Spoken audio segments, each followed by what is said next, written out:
कि ईश्वर ने मुझको हिदायत दी, तो ईश्वर की ही प्रेरणा थी कि सबसे पहले मैंने इस्लाम के अंतिम पैगंबर हजरत मोहम्मद सल्लल्लाहु अलैहि वसल्लम की जीवनी पढ़ी। कुरान तो मैं 10 बार पढ़ चुका था, लेकिन अब जब मैंने पढ़ना शुरू किया तो मैंने सबसे पहले जीवनी पढ़ ली। जब जीवनी पढ़ी तो मुझे ये लगा कि जिन आयतों को हमने आतंकवाद से जोड़ा था वो आयतें आतंकवाद के विरोध के लिए आई। यानी जो युद्ध हुए वो युद्ध अन्याय और अत्याचार से लड़ने के लिए आए, न कि अन्याय और अत्याचार को करने के लिए आए। क्योंकि इस्लाम के अंतिम पैगंबर हजरत मोहम्मद सल्लल्लाहु अलैहि वसल्लम पर अत्याचार हो रहे थे। जब आप मक्का में दुनिया का सबसे बड़ा सत्य, यूनिवर्सल ट्रुथ, ला इलाहा इल्लल्लाह, परमेश्वर के सिवा कोई पूज्य नहीं है, ये बता रहे थे, तो मक्का के आपके ही कबीले के लोग, कुरैश कबीले के लोग सबसे बड़े विरोधी हो गए और आपको तरह तरह से सताने लगे। आपके अनुयायियों को भूखा प्यासा नंगा अरब की तपती रेत पर लिटाया गया और ये भयानक अत्याचार 1 साल 2 साल 3 साल नहीं, लगातार 13 सालों तक चलता रहा। लेकिन धन्य है हजरत मोहम्मद सल्लल्लाहु अलैहि वसल्लम, जिन्होंने अपने अनुयायियों से कहा सब्र करो, सब्र करने वालों के साथ अल्लाह है।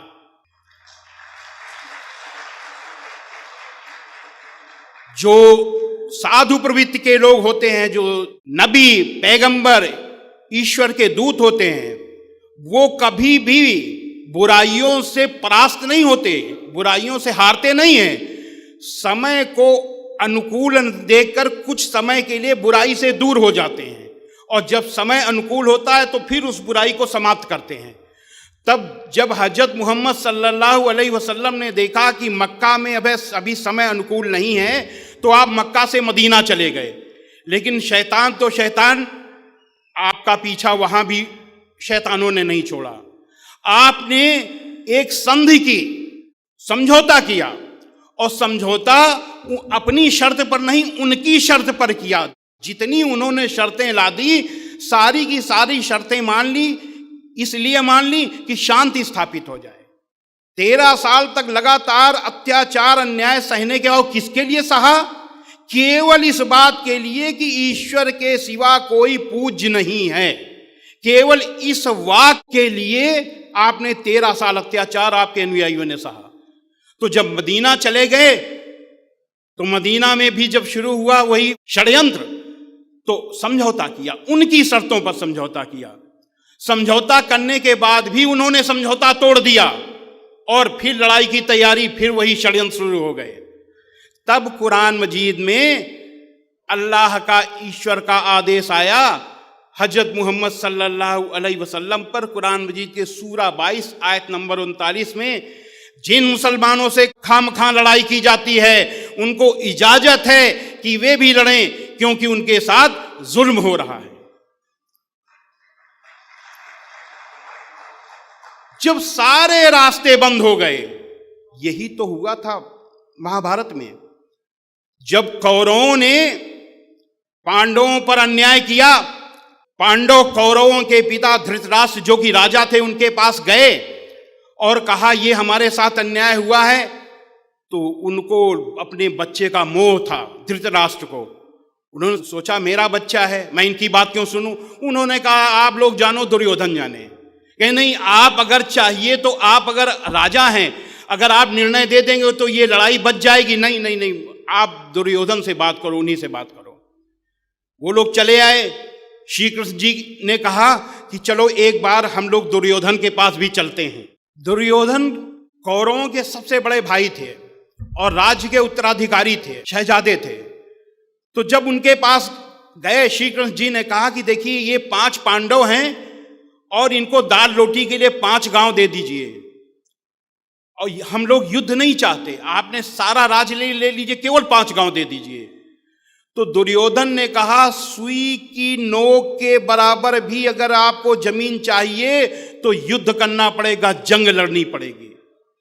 तो जब कोई रास्ता नहीं बचा, बातचीत के सारे रास्ते बंद हो गए, तब दोनों सेनाएं खड़ी हुई आमने सामने जब खड़ी हुई, अर्जुन ने देखा कि हमारे सामने हमारे ही चचेरे भाई, हमारे दादे चाचे, हमारे गुरु सब खड़े हैं जिनसे हमको एक राज्य के लिए लड़ना पड़ेगा। तो उन्होंने कहा कि राज्य मिले या न मिले हम भीख मांग लेंगे, लेकिन हम लड़ेंगे नहीं। उन्होंने तीर धनुष को रख दिया।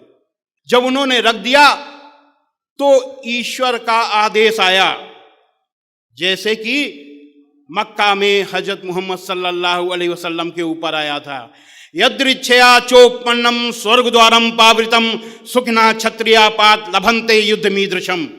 अय अर्जुन, स्वर्ग के खुले हुए दरवाजे के समान अन्याय, इस तरीके के युद्ध को जो अन्याय, अत्याचार और अधर्म के विरुद्ध लड़ा जाता है, ये भाग्यवान क्षत्रिय यानी किस्मत वाले लड़ाके ही पाते हैं। हतो वा प्राप्स्य स्वर्गम जित्वा वा भोक्षसे महीम तस्मादुत्तिष्ठ कौन्तेय युद्धाय कृत निश्चया। और अर्जुन, अगर इस धर्म युद्ध को जो अन्याय, अत्याचार और अधर्म के विरुद्ध लड़ा गया है, इसको लड़ने में अगर तू मारा जाएगा तो तू स्वर्ग को जाएगा, अगर जीतेगा तो पृथ्वी का भोग करेगा। इसलिए युद्ध का दृढ़ निश्चय करके खड़ा हो जा। अच्छेत त्वमिमं धर्म्यम संग्रामम न करिष्यसि ततः स्वधर्मम कीर्तिम च हित्वा पापम अवाप्स्यसि। किंतु यदि तू इस धर्मयुक्त संग्राम को, इस धर्मयुद्ध को नहीं करेगा, तो जो तेरा यश है कि तू बहुत बड़ा तीरंदाज है, तेरा यश समाप्त हो जाएगा, तेरा धर्म खत्म हो जाएगा और तू पाप को प्राप्त होगा और नरक को जाएगा। तब फिर युद्ध हुआ। ठीक इसी तरीके से वहां राज्य के लिए युद्ध था, यहां ला इलाहा इल्लल्लाह, परमेश्वर के सिवा कोई पूज्य नहीं है, इसके लिए युद्ध शुरू हुआ। क्योंकि बातचीत के सारे रास्ते बंद हो गए। धर्म युद्ध मर्यादित होता है, इसलिए सूरा 2 आयत नंबर 190 में इस युद्ध को मर्यादित किया अल्लाह ने कि जो लोग तुमसे लड़ते हैं तुम भी खुदा की राह में उनसे लड़ो, मगर ज्यादती न करना, कि ज्यादती करने वालों को अल्लाह नापसंद करता है। इसीलिए हजरत मोहम्मद सल्लल्लाहु अलैहि वसल्लम ने मदीने के 10 साल के प्रवास में जितनी भी लड़ाइयां लड़ी, बड़ी लड़ाई को बचाने के लिए छोटी छोटी लड़ाइयां लड़ी। ये नहीं कि और जैसे वहां लड़ाई अधर्म के लिए, अधर्म को समाप्त करने का, ऐसे ही अधर्म को समाप्त करने, अन्याय अत्याचार को समाप्त करने, बड़ी लड़ाई को रोकने के लिए, शांति की स्थापना के लिए, अशांति के रोकने के लिए, एक बड़ी हिंसा को रोकने के लिए छोटी हिंसा की गई। और बड़ी हिंसा को जब रोकने के लिए छोटी हिंसा की जाती है तो वो अहिंसा होती है, हिंसा नहीं होती। तो जब वो उस लड़ाई में मुसलमानों की तरफ से केवल 259 लोग और गैर मुसलमानों की तरफ से 759 लोग, इधर से 259 लोग शहीद हुए और 759 लोग उधर मारे गए। यानी कुल मिला करके 1018 लोगों की जान गई, केवल 1018। 10 साल में जितनी भी लड़ाइयां हुई, केवल इतना ये मर्यादित युद्ध था। अब जब हमने ये देखा कि ये है जिहाद, जिहाद की परिभाषा हमें अपने आप मालूम हो गई आपकी जीवनी पढ़ने के बाद, कि अन्याय, अत्याचार और आतंकवाद को रोकने के लिए जब सारे प्रयास विफल हो जाएं, तो जो अंतिम प्रयास युद्ध का होता है वो जिहाद का युद्ध होता है। जिहाद में केवल युद्ध नहीं है, जिहाद का मतलब है कि अन्याय अत्याचार के विरुद्ध कोई भी प्रयास करो, किसी भी तरीके का प्रयास, वो जिहाद है। लेकिन अगर युद्ध कर रहे हैं तो ये युद्ध है, और ये श्रीमद् भगवत गीता में के आदेश के एकदम अनुकूल है। तब मुझे लगा कि मुझसे बहुत बड़ी गलती हो गई, चूंकि पूरे देश में मैंने जिहाद के विरुद्ध बोला है, इसलिए मेरा ही कर्तव्य बनता है कि हम अपनी बात को सही करें। इसके लिए हमने गहराई से इस्लाम का अध्ययन किया, सनातन वैदिक धर्म के बारे में हम सब जानते थे, और हमने ये तय किया कि हम लोगों को बताएंगे। क्यों? आप जरा सोचिए कि इस देश में 25 करोड़ मुसलमान हैं और 1 अरब 7 करोड़ के लगभग हिंदू हैं। अगर इस तरीके से वैमनस्य फैल जाए और ये आतंकवादी बन जाएं या दूसरा इनसे नफरत करने लगे इस देश का बहुसंख्यक समुदाय और ये झगड़ा शुरू हो जाए, तो हमारा चलना फिरना उठना बैठना सब कुछ ठप हो जाएगा, ये देश ठहर जाएगा, ये देश बर्बाद हो जाएगा। ये मैंने सोचा तो मुझे लगा कि श्रीमद् भगवत गीता, श्री रामचरितमानस, इस पर बोलने वाले बहुत लोग हैं, किसी को इस हिंदू मुस्लिम एकता पर भी बोलना चाहिए। मैंने एक संगठन बनाया, हिंदू मुस्लिम जन एकता मंच, और इस तरीके की बातें मैंने शुरू की, आग में पानी डालना शुरू किया हमने। वीडियो के नीचे सब्सक्राइब के बटन पर क्लिक करें, बेल के आइकॉन पर क्लिक कीजिए ताकि हर नई वीडियो की नोटिफिकेशन आपको मिल जाए।